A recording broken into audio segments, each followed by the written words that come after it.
We are less than 2 years away from what should be the greatest celebration in global sports, the 2026 FIFA World Cup, the first 48-team tournament. A historic continent-spanning event across the United States, Canada, and Mexico. It should feel like a countdown to a party for the planet. But it doesn't. Instead, the dominant sound isn't the roar of anticipation.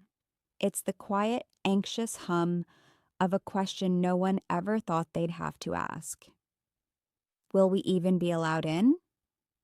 Welcome to the most politically charged World Cup in history, before a single ball has been kicked.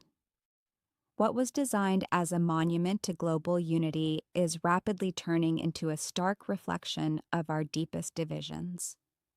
And at the center of it all is a looming, unprecedented threat. A mass boycott, not from teams, but from the fans and nations of the world. Today, we're not talking about tactics or star players. We're talking about visas, borders, and a profound crisis of access. This is the story of how the beautiful game is colliding with hardline politics, and how the 2026 World Cup is on the verge of becoming a global geopolitical accident. Let's rewind to 2018. The bid was won. The vision was sold. United 2026. It promised unity, seamless travel across North America, and a celebration to bring the world together. The stadiums were chosen. The infrastructure plans were drawn. The dream was packaged and sold. Fast forward to today. That dream has soured. The United States, as the host of the majority of games, promised the world a welcome mat. What it's delivering in the eyes of millions feels more like a fortified gate. The catalyst? The return of Donald Trump to the White House in 2025, and with it, a revival and intensification of his signature immigration and travel policies. We're talking about visa suspensions for specific nations. We're talking about rhetoric that frames international travel as a security threat first and a cultural exchange second. We're talking about an atmosphere of America first that is fundamentally at odds with the world together ethos of a global tournament. The document mentions it clearly. Decisions made far from football offices are now dominating headlines. This isn't about sport anymore, it's about policy. European fans from nations that have never needed visas or faced intense scrutiny are now staring at a labyrinth of uncertainty. Will my ESTA be approved? Could a last-minute policy change see me denied at the border? Could my nationality itself become a problem? This has created a seismic shift in psychology. The conversation among fans has changed. It's no longer which games will I see, it's can I see them? Passion no longer guarantees permission. And when you've saved for years, the fear of a last-minute, politically motivated denial isn't just an inconvenience, it's a deal breaker. Now, let's address the big word, boycott. When we hear it, we think of nations refusing to send their teams, like 1980 and 1984. But this is different. This is more insidious. This is a passive, organic, and consumer-driven boycott. It's not federations making a grandstand. It's millions of individual fans and families looking at the risk calculus and saying, it's not worth it. It's politicians in Europe, under pressure from their own citizens, openly questioning if they should encourage or even allow their national teams to participate in a spectacle their own supporters cannot safely attend. Think about that. A World Cup where the teams play in near-empty stadiums not because of terrorism or a pandemic, but because of visa policy. The energy, the color, the noise, the very soul of a World Cup drains away. The document hits it perfectly. Atmosphere cannot be manufactured by technology.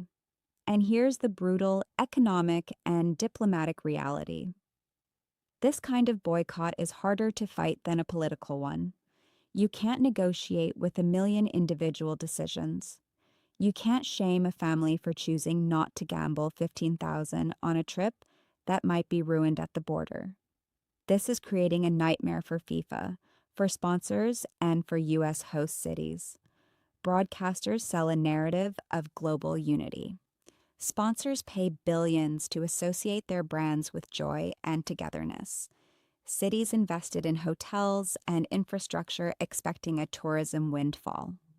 All of that is now under threat not by a rival event, but by a climate of fear and exclusion. The document mentions sponsors watching nervously. That's an understatement.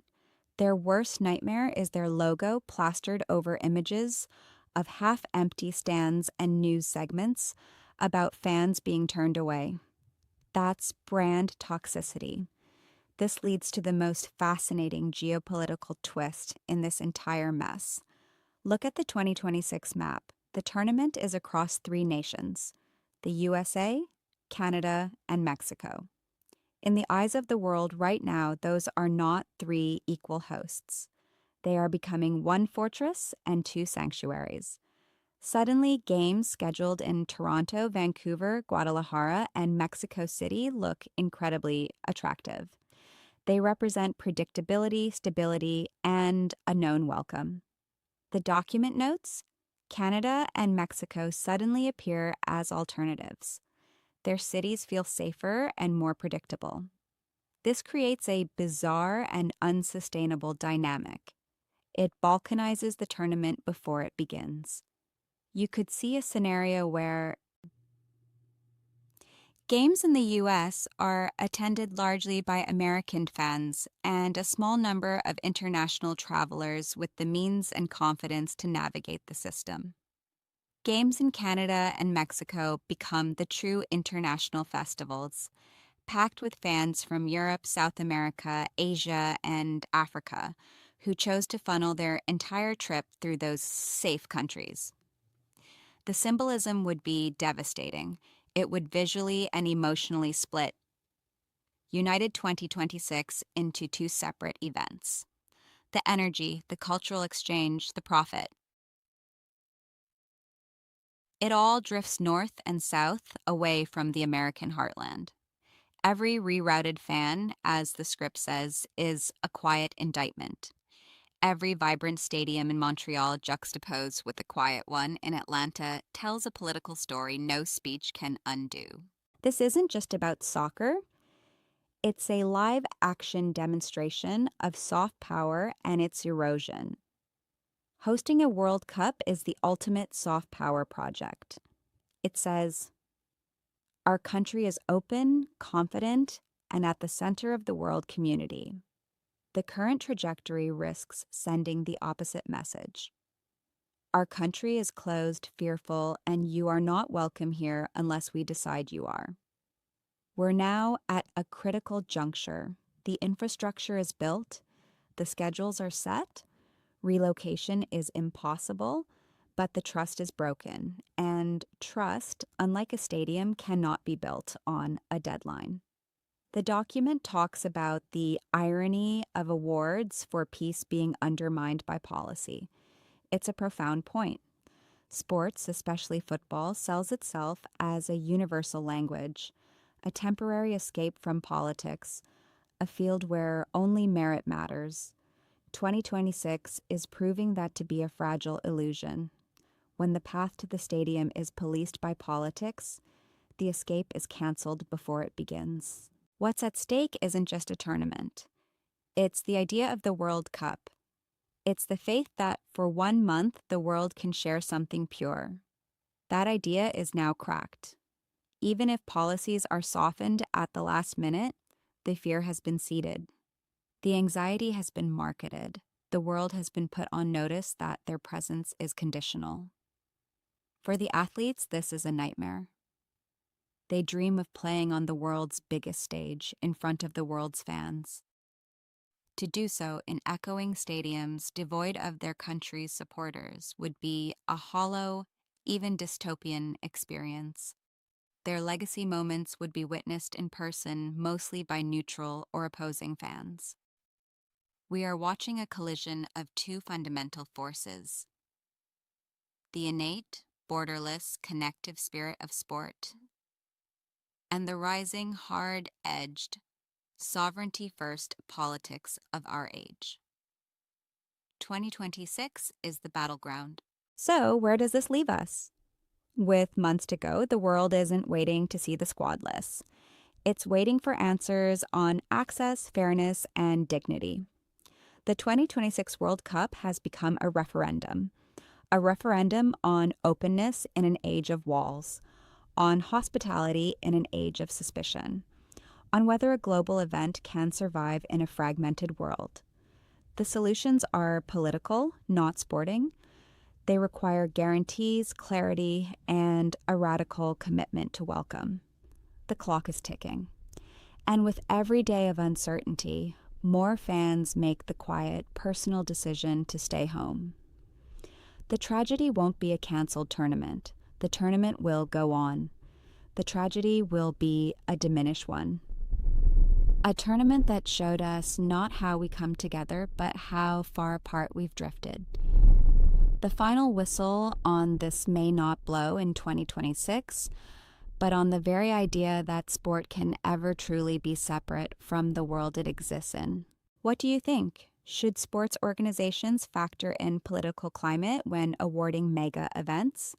Is a fan-led boycott the most powerful protest of all? And can the spirit of the game survive this? Let me know in the comments. If you want more analysis on where politics, culture, and global events collide, make sure to subscribe and hit the notification bell.